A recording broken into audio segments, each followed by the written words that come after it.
Welcome to Pioneer Paranormal Places, a show that probes into the supernatural in Tennessee. I'm Luke with Taylor.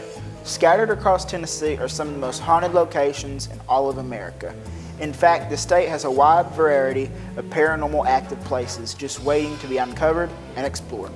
The Bell Witch Cave in Adams is one of those spots. The cave was on property owned by the Bell family in the early 1800s.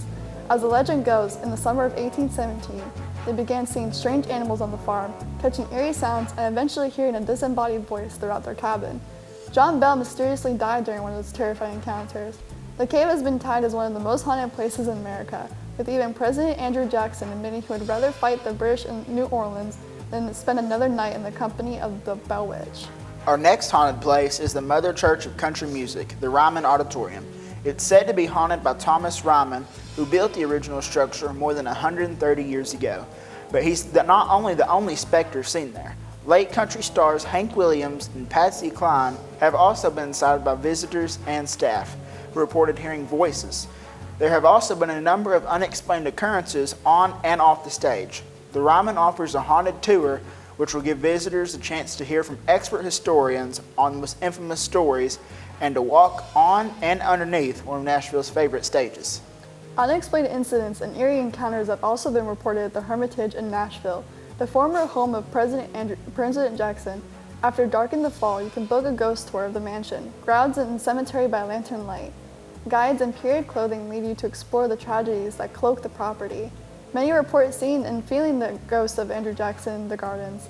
People have heard footsteps roaming between the foliage and have seen the garden gate swing open on its own. Then there is the undeniable smell of cigar smoke near Jackson's tomb. Guides at the Hermitage have reported seeing the ghostly apparitions of soldiers wandering through the grove. Down the road in Franklin is the site of the Battle of Franklin in 1864, one of the bloodiest battles in the Civil War, with nearly 10,000 combined casualties. Hundreds of visitors claim to have seen and heard spirits within Carton House, which served as a field hospital. The specters range from the ghost of a woman floating across the back porch and Confederate soldiers pacing the front patio to a young girl sweeping the floors at dusk. Nearby Carter House is also a paranormally active site once used as a command post for the Union during the Battle of Franklin.